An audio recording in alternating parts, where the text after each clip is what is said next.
Hola, muy buenas noches y bienvenidos. Empieza 2020. Hoy tenemos un programa particularmente especial. Anoche, al final del programa, pudimos entrevistar a un colaborador eficaz que está participando en el proceso de los cuellos blancos.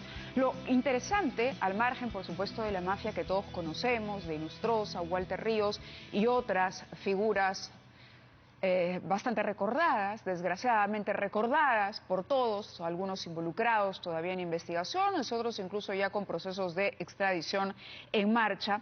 Lo interesante de esta entrevista y lo que nos llamó la atención es que esta persona decía, el señor Morales, me parece es su apellido, porque son dos los colaboradores eficaces, aquí está. El colaborador eficaz, confirma que mafias corruptas del Jurado Nacional de Elecciones recibieron coimas para excluir de la campaña del año 2016 al Partido Morado. Y luego recordamos que en su momento Julio Guzmán, candidato a la presidencia, también denunció que se le había pedido dinero para arreglar esta situación de exclusión.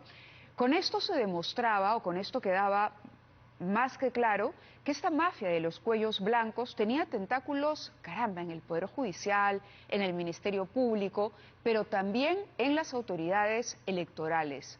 Tachar a un candidato, impedir su postulación por un problema administrativo, en su momento, por supuesto, todo el mundo respetuoso de una decisión, pero fíjense ustedes cuánto tiempo pasa y nos vamos enterando de los pormenores de lo que ocurrió en ese entonces. Ya está la palabra de una persona aquí que ha revelado su rostro, su identidad, ha dicho: yo renuncio a la reserva y estoy contando esto porque me están pidiendo una prisión preventiva que puede poner en peligro mi colaboración. Pero al margen de su problema judicial, Julio Guzmán ha reaccionado también el Partido Morado y ha recordado lo que se dijo hace exactamente 4 años, en la campaña del 2016. Vamos a escuchar a continuación lo que en ese momento reclamó Julio Guzmán y enseguida el propio líder del Partido Morado estará con nosotros. En realidad no nos pidieron plata una sola vez, nos pidieron plata 3 veces. La primera vez fue en la vigilia, recuerdo. Yo estaba dentro de la carpa y se me acercó un miembro de nuestra campaña, de nuestro equipo de campaña, a contarme que había un intermediario que quería ayudarnos a resolver el problemita. Nosotros lo cortamos de inmediato, sin aceptar absolutamente nada, y después de días viene el segundo intermediario, pero como cosas ya habían ocurrido, ahora este segundo intermediario sí tenía un monto, $250.000, ¿no? E igual lo cortamos de inmediato. La tercera, la de los $600.000, ocurre 2 días antes de la exclusión. Ya a muy poco tiempo de finalmente decidir qué es lo que iba a pasar con nosotros. Y finalmente tampoco nosotros aceptamos, porque en el Perú las cosas no se deberían de resolver así. Pero eso ocurrió. Ahora, nosotros no salimos con una denuncia pública en su momento. ¿Por qué? Porque no teníamos la evidencia. Pero estamos seguros que en algún momento esa evidencia va a salir. Empezamos de inmediato entonces el programa con Julio Guzmán, líder del Partido Morado, que a propósito de lo de ayer rompe su silencio esta noche y hace una recapitulación de lo sucedido, pero sobre todo en un tono de advertencia porque tenemos un proceso electoral en ciernes. Bienvenido, señor Guzmán, al programa. Buenas noches. Muy buenas noches, Mávila. Gracias por la invitación. De acuerdo a lo que ha declarado ayer el colaborador eficaz y a lo que usted ha recordado y a lo que hemos escuchado en este momento, ¿cómo termina de construir esa historia? Se le pidió dinero, pero ¿usted cree que también se pagó para sacarlo de forma irregular? Bueno, en primer lugar, lo que ha quedado clarísimo es que nos robaron una elección. No sé si recuerdan, pero en esa época estábamos... Porque lo que entiendo es que había una tacha, un problema administrativo y que a usted se le pide dinero para solucionar. Lo que no queda claro en esta historia es si el problema, perdóneme, era real o usted siente que a la luz de lo ocurrido y teniendo a una mafia operando en los organismos electorales, incluso esa tacha fue o pagada o a propósito colocada ahí sin mayores argumentos, simplemente para quitarlo de la carrera. Absolutamente. Ahora justamente tenemos los indicios y el inicio de el hilo de una madeja de que está corroborando eso. Hubo una mafia que nos sacó de carrera y nos robó una elección. Los errores administrativos, Mávila, no están considerados como una causal de tacha para un candidato presidencial. La Constitución lo dice muy claro. hay algunos requisitos, como por ejemplo no ser peruano de nacimiento, no estar inscrito en la RENIEC o no haber renunciado a un cargo público en su momento. Pero después de eso, no hay ninguna otra razón por la cual se deba de sacar un candidato de la carrera. Un tema administrativo se resuelve y se paga en el peor de los casos un dinero, una sanción, pero no corresponde una exclusión. Lo que hizo el Jurado Nacional en ese momento fue interpretar la ley y considerar que ese error administrativo era suficiente para sacarlos. Lo otro interesante, Maila, fue que otros 4 partidos tuvieron los mismos problemas administrativos y a ellos no les pasó nada. ¿Cuáles y fueron? Pasaron fue PPK, el APRA, el Partido Nacionalista y el PPC. Y esos 4 casos están en los medios de comunicación que los publicaron esos días para demostrar que cómo era posible que al señor Guzmán lo trataban de una forma y a los demás partidos lo trataban de otra. Entonces ahora ya sabemos por qué.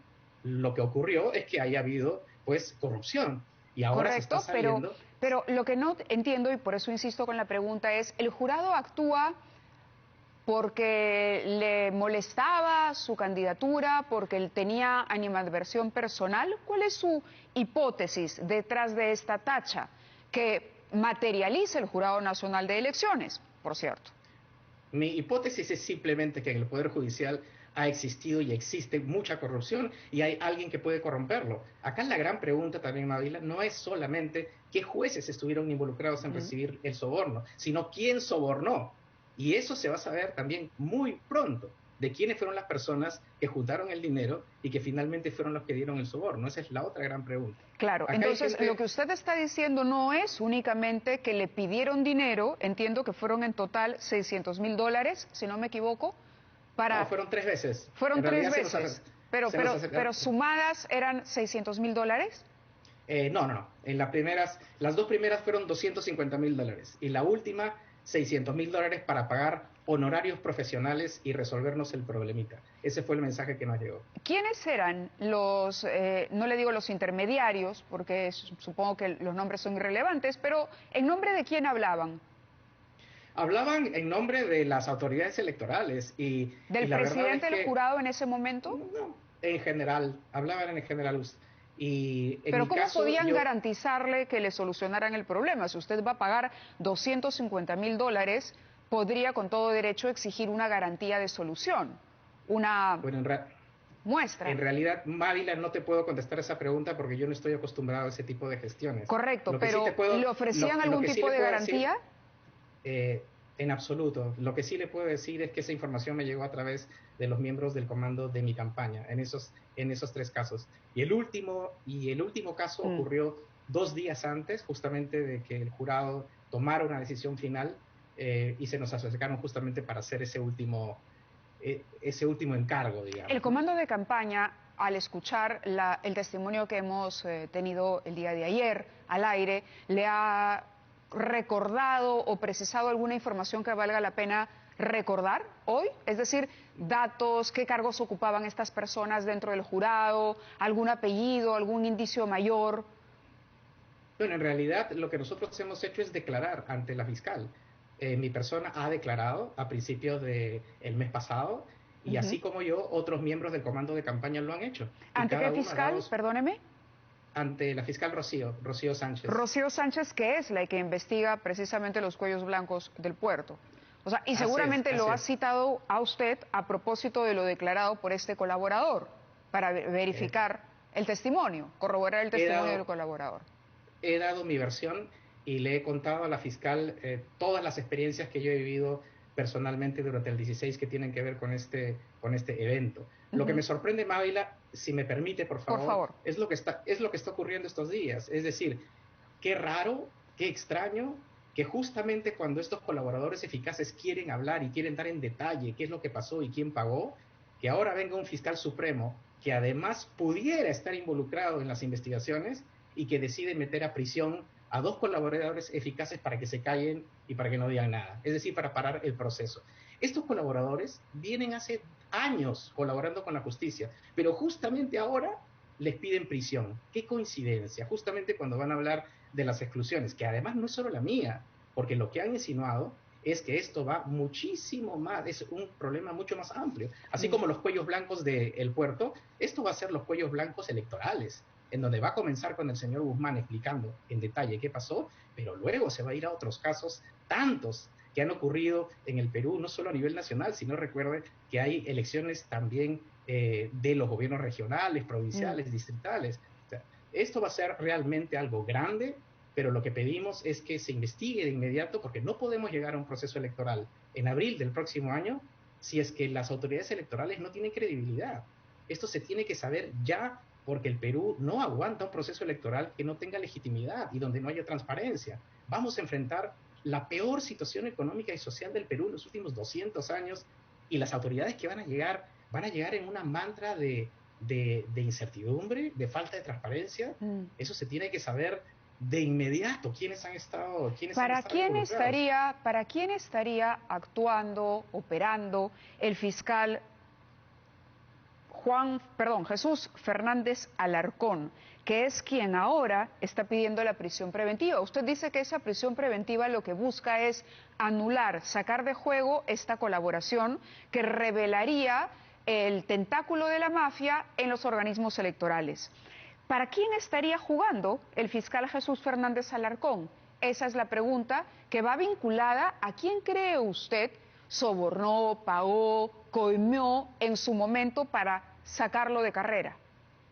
Bueno, en primer lugar yo quiero hacer alusión a lo que ya salió publicado en uno de los diarios nacionales, y recordar que el señor Jesús Fernández fue uno de los magistrados que votó a favor de que me excluyeran de carrera. Es más, el señor Jesús Fernández fue el ponente de nuestro caso, es decir, el que se encargó de armar el expediente y de estudiar nuestro caso, y él fue la persona que ¿Qué cargo ocupaba en ese momento?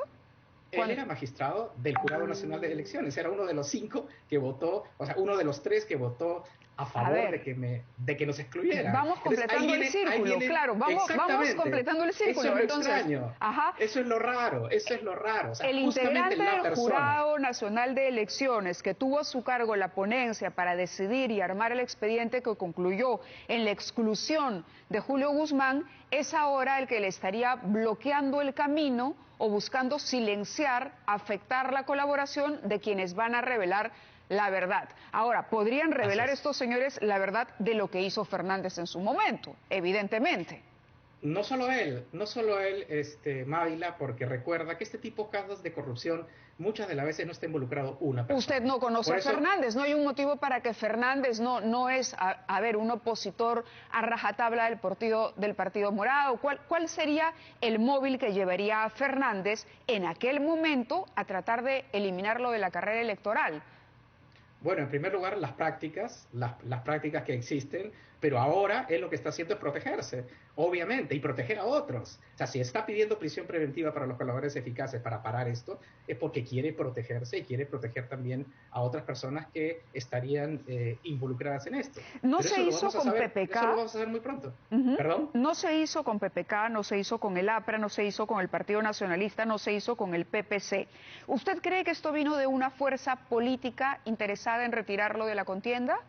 ¿Que hubo aquí alguien que pagó para que lo sacaran a usted? O sea, me imagino que supone eso, porque el jurado arbitrariamente no dice no me gusta este candidato y lo saca, y decide mantener a otros bajo las mismas circunstancias, ¿correcto? Acá hubo un interés mayor.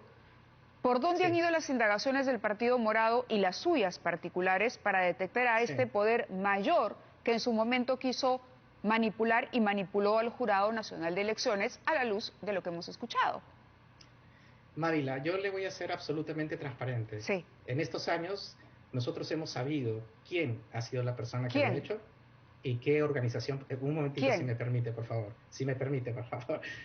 Nosotros sabemos quién ha sido, sabemos cómo ha sido y sabemos todo el proceso, pero ¿sabe lo que ocurre? Que en este momento nosotros no tenemos evidencia, y algo que Julio Guzmán no hace es denunciar a alguien sin evidencia, como lo han hecho conmigo y lo siguen haciendo. Y si tiene la evidencia, ¿cómo lo sabe? ¿Por qué? Porque como se saben tantas cosas en el Perú, y yo estoy convencido, porque lo dije hace 5 años, lo dije, que toda la verdad se va a saber, y se va a saber quién fue, qué organización política fue, quiénes fueron, quiénes pusieron la plata, quiénes hicieron la gestión. todo eso se va a saber. Porque usted está convencido, pero lo que le falta es una prueba contundente. ¿A eso se refiere? Así es. Y eso se llama seriedad. Cuando uno no... eso se llama seriedad. Le voy a yo mencionar, para que usted me diga dentro de las posibilidades si estoy bien encaminada también en la hipótesis o en la sospecha que uno como periodista puede tener. ¿Podría haber sido otro partido político, quizás Fuerza Popular o Alianza para el Progreso? Bueno, lo que le puedo decir que absolutamente.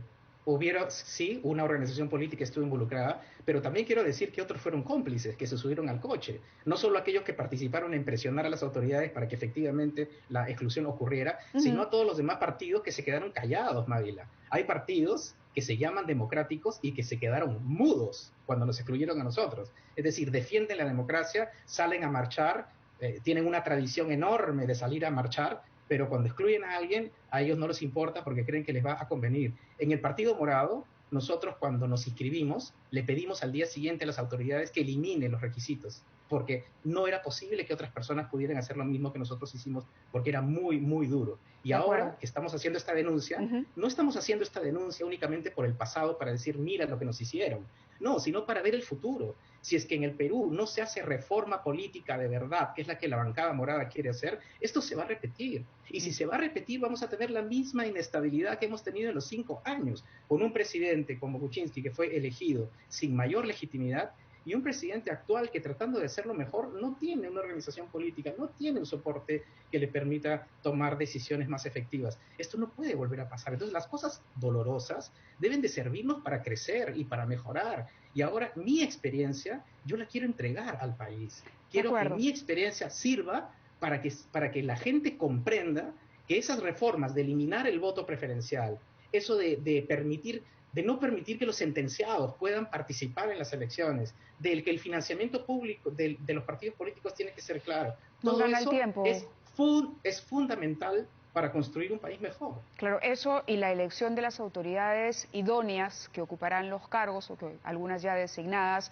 en los organismos electorales que tendrán a su cargo la organización y el manejo, la ejecución de ese proceso electoral. Señor Guzmán, muchas gracias por haber estado con nosotros esta noche y estaremos al pendiente, por supuesto. Muchísimas gracias por la invitación, María. Gracias, muy buenas noches.